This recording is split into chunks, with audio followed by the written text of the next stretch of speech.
Hello, friends, and welcome back to Elaborations with SchellingtonGrin. I'm Ava, your host and Gothic Witch Big Sis on this incredible journey. Before we dive in, I just want to say thank you, as always, for showing up. I love that you are here because today we're going to talk about manifestation a little bit more and dive a little bit deeper into the topic of manifestation. Specifically today, we're going to talk about the kind that sometimes makes us feel like we're doing it wrong when really it's a step-by-step journey. So, if you're able to pull out your journal or your notebook or open your notes app, feel free, because I always encourage taking notes when you are listening to these episodes. And again, if you are traveling or commuting, just please stay safe out there and obey all traffic and transportation laws while you are out there. Without further ado, let's dive right into today's episode. This episode came about because I was recently talking to a friend of mine about the manifestation community and the more new age side of things. And one thing that came up is how sometimes the new age manifestation community makes you feel like you're not persisting enough if your desires aren't showing up immediately. And there is this pressure to persist. But are you persisting in the dream and the idea of the dream fulfilled, or are you persisting in actionable steps? Are you persisting in the mindset that will get you to where you want to be? And sometimes this new age manifestation community even tells you that you're doing manifesting wrong if you are choosing to go in steps instead of going straight for the full dream now. And here's the thing about that. That energy can absolutely throw you off balance. You'll start doubting yourself and thinking, am I not working hard enough? Do I not want it enough? But listen, that's usually not the case. Manifestation in steps is just as valid as doing what Neville Goddard calls the state akin to sleep and meditating on it every night and visualizing your wish fulfilled. And getting to your full desire in today's society especially often requires practical action along the way. So like I just said, manifesting in steps is both real and valid. It's such an appropriate way to actually manifest your desires. Let me give you a personal example from my life. I currently have a car. I just told you on Wednesday that the reason why we skipped a couple of episodes is because I was focusing on getting this car and a new kitten. But this car, I wouldn't say it is my dream car yet, but it is a car that was given to me by a family member, donated to me, and it is giving me everything that I need, and I am so incredibly grateful for it, and I'm treating it as if it is my dream car, doing the same things that I would do with my dream car. Oil changes, battery changes, brake checks, everything that I need to do to make sure that this car is running smoothly for me. And I would do the same thing with my dream car because a car is an investment anyway. And this car gives me independence, freedom, and the ability to take practical actions towards bigger goals.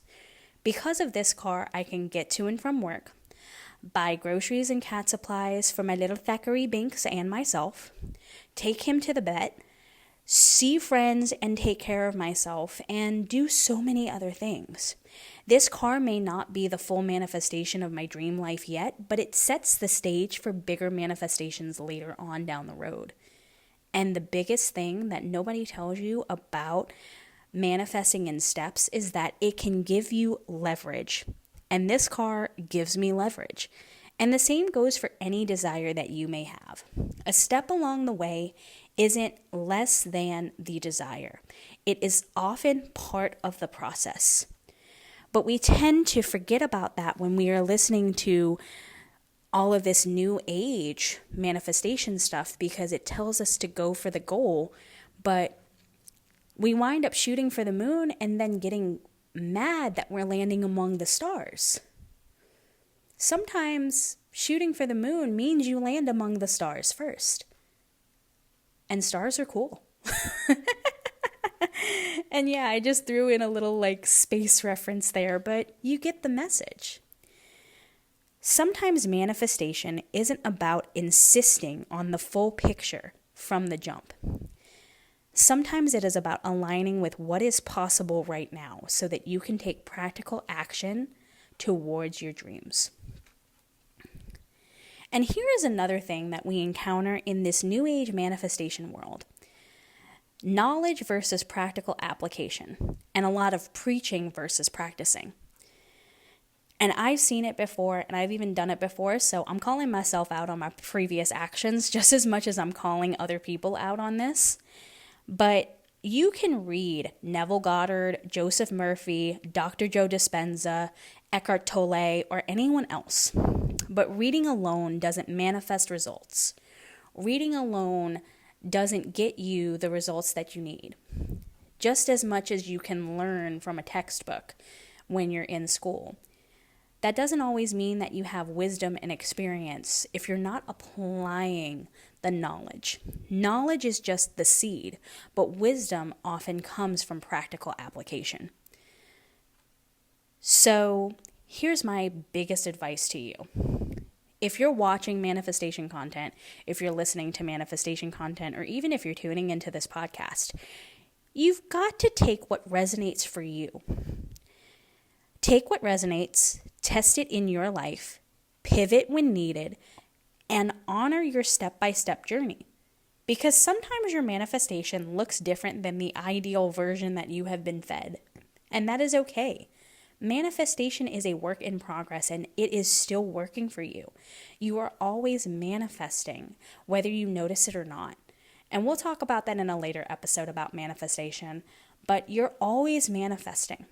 Whether you're manifesting good things, whether you're manifesting bad things, whether you're manifesting in steps, whether you're manifesting the entire dream right here, right now, doesn't matter. You're always manifesting. It is still working.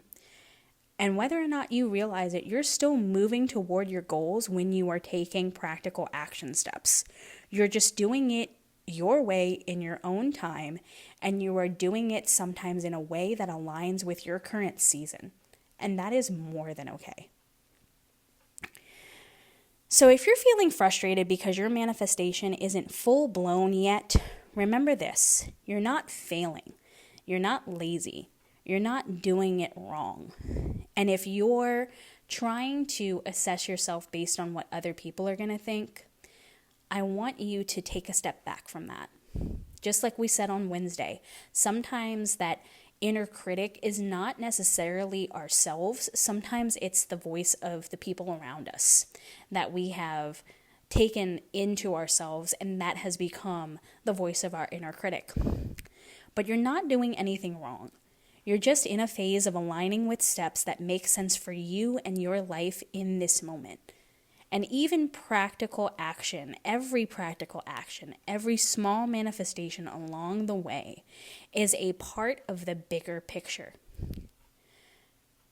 So I'm going to hold your hand as I say this, but I want you to trust yourself.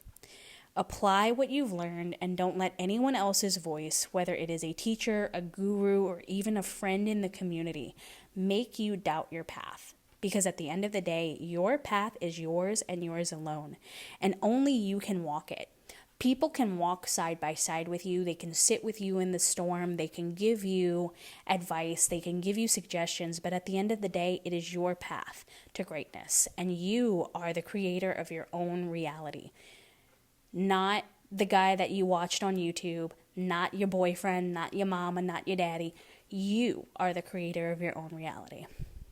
And I want you to start seeing yourself as such. Thank you, as always, for tuning into this episode of Elaborations with SchellingtonGrin and going on this journey of enlightenment with me. Remember, manifestation isn't always about following a straight line. It is a journey, and all of your steps, even the small ones, are valid. If you're enjoying this content, be sure to share it, subscribe to the podcast, and connect with me through my Linktree so that you can keep up with all the ways to follow along with SchellingtonGrin. I'll have the Linktree link in the description, and you can follow that link to find my social media handles, my website, and so much more. As always, thank you for tuning in to another enlightening episode of the podcast, and I can't wait to see you next time. Have a great weekend, and I'll see you again on Monday. Bye.